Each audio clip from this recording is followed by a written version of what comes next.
And we'll go with, wow, yeah, I have a serious obsession here, I think. Detective Pikachu. Ryan Reynolds continues. I just need to put a picture of him right here. We'll send you the bill, Ryan. Hold on, wait a minute. I'm going to have to revamp this list real quick. Give me a second here. Oh my gosh. Yeah. I mean, where would you be without Ryan Reynolds and Adam Sandler? Pretty much, I guess, yeah. I have an archetype, apparently. But, yes. Less emotional? No, still quite emotional. Yeah. Bringing Pokemon to life, and how do you take a video game and a world obsession, then bring it to life, but then to actually give not just a bunch of Pokemon running around battling each other and silly nonsense. Yeah, like, I thought that was so good. Like, Such a great choice for yeah, how to tell that story. And to uncover, like, okay, what is, like, because he goes on the journey of, like, who am I? The whole time, like, we've had a lot of spoilers, I guess, right? So Sure. the whole time, like, as the son is trying to take this journey to figure out, like, what this mystery is, who am I, who's my family, what is all this, Pikachu's with them. But it's not just Pikachu. His dad is with, like, oh, wait a minute. And then, like, let's unpack, like, okay, this is a cartoon movie, and, like, okay, the Pikachu and dad's with you and stuff, but then, like, what is that actually like to us as we're walking life, and, like, the things that our parents have given us, and parents that have gone, or grandparents that have gone, and the things that they've instilled in us that we carry with symbolically in different ways, like the Pikachu goes with him. You know, what are these things that are with us and carried with us, and sometimes we don't even recognize their impact on our life of who we are or who we become until we can actually step back, or it's actually revealed, like, oh, that I'm going to be terrible at thinking of anything right now, but I know that there's things in my life where I've done things for years, and then somebody comments, like, of a family member, like, well, yeah, your dad da da da da da, and it's, oh, so I've done this for the last 20 years of my life because of something from my dad, and I didn't even realize I did. And I definitely cried. I might have cried a little. Or a lot. Yeah. Just, it's so incredible. I think, too, the thing that I'm just recognizing about the recent movies is how much, like, as I'm sitting here, it's the emotional feel of these stories, and, like, how it makes me really look into even myself, and, like, it's okay to not be okay. It's okay to not be the strong person. It's okay to not always be joy. It's okay to not always know. Sometimes you do need help.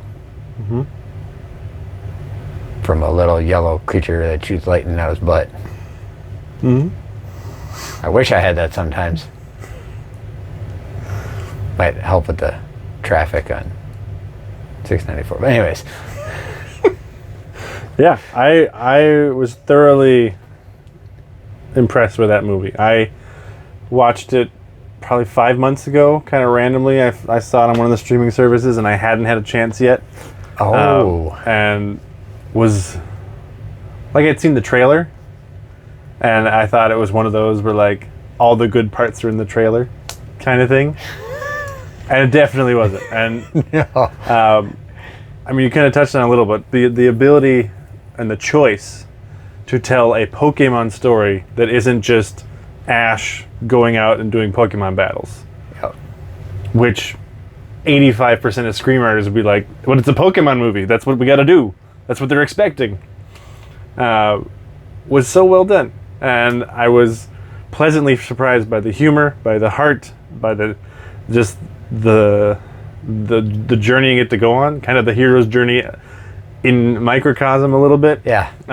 You're on the hero's journey. He's on the hero's journey, but you don't even realize he's on the hero's journey. while he's on the hero's journey till you get to the point where you're like, wait a minute. Like I think it's when they get to the Pokemon facility is like when I think you're like, oh, okay. This has gotten deeper now. Yep. This has gotten real. And then the big, what are they? The Tortuga, the whatever. No, Tortuga is like an island or something. The big tortoise. My son's gonna kill me because I don't remember the name of them. The whole like. Yeah. The terrarium thing, and all of a sudden they get up and they're like, "Hey, where are they? Oh, wait a minute, they're this." Oh, we gotta go. Yeah. So it was. I can't wait to watch it again. It's on my list to catch again. But I think sometimes making a choice like that is necessary because just doing the same old doesn't tell something new and different and original. Yeah. Something of a similar vein to that thread would be Yesterday. You seen that? About the Beatles? No. Okay. I was like, it sounds familiar.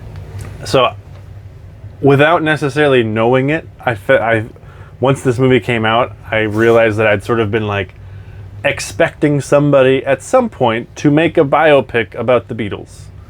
Because we've gotten a few of them. We've gotten Judy Garland. We've gotten Bobby Darin. We've gotten the Big Bopper. We've had the music biopics, and it would make sense that they do one for the Beatles because they're one of the biggest bands of all time. Yep. And then this movie comes out, and again, spoilers, but the basic plot is there's a musician in England who's probably 29, 32 years old. So he's trying to get famous in music, but it's not really working. He's already been doing it for like 8-10 years. He's really ready to be done, not feeling like it's gonna stick. His music's not really connecting. And then he tells his manager / girl that he likes but doesn't admit that to himself, and vice versa, that that's his last gig and he's gonna quit and just go back to teaching. And she's like, you can't. He's like, no, this is it. I can't keep doing this. Like, he gets signed onto a festival, but he's in like the third small tent and no one comes. And on the drive home, he gets hit by a bus. And while he's falling through the air, all the power on Earth goes out for like 3 seconds. And as he lands, it comes back on. And then he wakes up in the hospital, comes out of a coma for like 3 days or something, and realizes that he's the only one on Earth that remembers the Beatles. No one else has any recollection that they existed. He can't find it on Google, he can't find any of their music, but he still has all the knowledge of it. So, he then recreates as much of the Beatles music as he can, gets famous from their music, and then has the dilemma of like, nobody knows these songs, but they aren't mine, and it's the reason I'm famous. And it was such a unique way to tell the story of the music of the Beatles without it being the Beatles story of John met Paul, they met Ringo, then they brought on George, now they're a band. Which is still a great story, but to see it done that way, for me, brought forth the appreciation that is the music of the Beatles, and that's why they're as long-standing, as popular as they are. And again, spoilers. I don't know if I want to say it. If you'd watch it, would you watch it?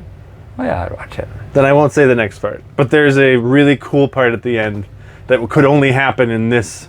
Yeah, because what you version told, of like, I events. remember the premise of the movie now that you're like saying it all that it was. There's a really cool scene that for a long-standing Beatles fan was incredibly unique and cathartic to see on screen that couldn't happen if you just did a biopic of the Beatles.